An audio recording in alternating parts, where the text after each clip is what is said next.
La Mega Drive fait partie de ces consoles que l'on n'oublie jamais. Si tu as grandi dans les années 90, tu t'en souviens forcément. Ce boîtier noir, anguleux, avec le 16 bits écrit dessus comme un avertissement. Aujourd'hui, on va revenir ensemble sur son histoire, depuis sa création jusqu'à son statut de console culte dans le rétro gaming. C'est une machine qui n'a jamais eu peur de se frotter au plus grand, même quand tout le monde la voyait perdante. Mais avant son succès, il y a la genèse. Et c'est peut-être la partie la plus intéressante. À la fin des années 80, Sega traverse une période compliquée. La firme fonctionne très bien dans les salles d'arcade, avec des hits comme Outrun, Space Harrier ou Afterburner, mais à la maison, c'est une autre histoire. Leur console 8 bits, la Master System, est loin d'être un mauvais produit. Et face à la NES, elle ne fait pas le poids. Nintendo contrôle plus de 90% du marché japonais, impose des contrats exclusifs aux éditeurs, verrouille toute la chaîne de distribution.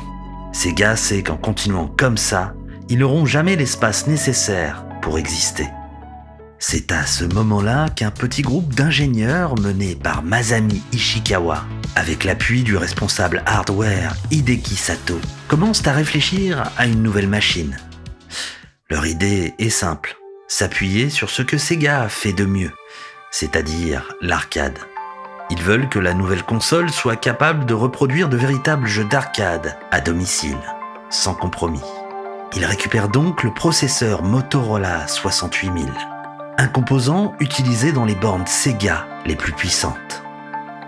Ce processeur devient immédiatement le cœur du projet. En interne, l'ambiance est particulière. L'équipe est persuadée que c'est leur seule chance d'échapper à la domination écrasante de Nintendo. Ils veulent une machine plus rapide, plus nerveuse, plus adulte. Quelque chose qui fasse exploser l'image famille et enfant que Nintendo impose à l'industrie. Le design aussi est réfléchi dans ce sens. Noir, massif, futuriste, volontairement différent de la Famicom blanche et rouge. Le nom Mega Drive est choisi parce qu'il évoque la puissance, la vitesse et l'idée de quelque chose de plus grand. Chez Sega of America, ils ne pourront finalement pas garder ce nom déjà déposé et opteront pour Genesis.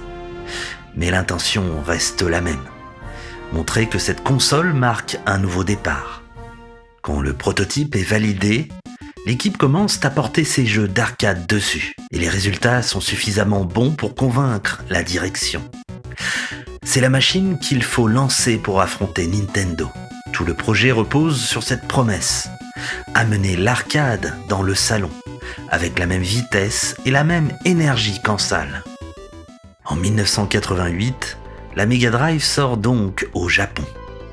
Le design tranche immédiatement avec tout ce que l'on connaît. Noir, sérieux, presque agressif. Sega veut que tu comprennes d'un seul coup d'œil que cette console ne joue pas dans la même catégorie. Mais malgré tout ça, au Japon, elle ne rivalise pas avec Nintendo. Le public reste attaché à la Famicom.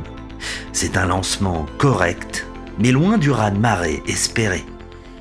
Tout change en 1989. C'est là qu'entre en scène Tom Kalinske, un homme du marketing que Sega vient de recruter.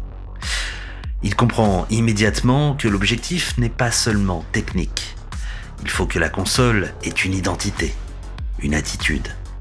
Il repositionne complètement la machine. La Genesis devient la console cool, la console des ados, celle qui ose ce que Nintendo n'ose pas. Sega se met à attaquer frontalement son concurrent, avec des pubs insolentes et un slogan devenu culte. Genesis does what Nintendo don't. La console devient une alternative crédible et assumée. Elle n'est pas pour tout le monde. Elle est pour ceux qui veulent quelque chose de différent. Mais même avec cette nouvelle image, il manque quelque chose, une mascotte, un personnage capable de rivaliser avec Mario. Et c'est là que débarque un petit hérisson bleu qui va changer l'histoire de Sega. Sonic n'est pas simplement une mascotte, c'est un symbole. Il court vite, il a du caractère, il parle aux ados autant qu'aux enfants. Sa sortie en 1991 est un séisme. La Mega Drive explose dans le monde entier et pour la première fois, Nintendo perd du terrain. En Europe et particulièrement en France, c'est une folie totale. Les magasins créent des bundles Sonic, les pubs sont partout et la Mega Drive devient la console des années 90 par excellence. Ce succès, elle le doit aussi à ses jeux. Des titres qui, aujourd'hui encore, ont une aura incroyable. Street of Rage et sa bande son synthé irréelle. Gunstar Heroes qui repousse les limites de la 2D. Castlevania Bloodline qui s'autorise des choix plus sombres que chez Nintendo. Shining Force pour les amateurs de stratégie ou même des expériences étranges et inclassables comme Echo de Dolphin. La Mega Drive a un style très particulier, nerveuse, arcade, brutale par moments. Et ça, on le doit aussi à son processeur sonore, le fameux Yamaha YM2612, avec ce son métallique qu'on reconnaît en une seconde. Évidemment, Sega ne peut pas s'empêcher de prendre des risques, parfois un peu trop. Il lance des extensions ambitieuses comme le Mega CD ou le 32X. Sur le papier, c'est brillant. Dans les faits, c'est un désastre commercial. Trop cher, trop confus, trop tôt. Ces extensions divisent la communauté et brouillent l'image de la Mega Drive. Malgré tout, la console se vend encore très bien. Mais la Super Nintendo finit par reprendre l'avantage. Et quand arrivent les 32 bits, la Mega Drive laisse doucement sa place. Mais ce qui est fou, c'est que son histoire ne s'est jamais arrêtée.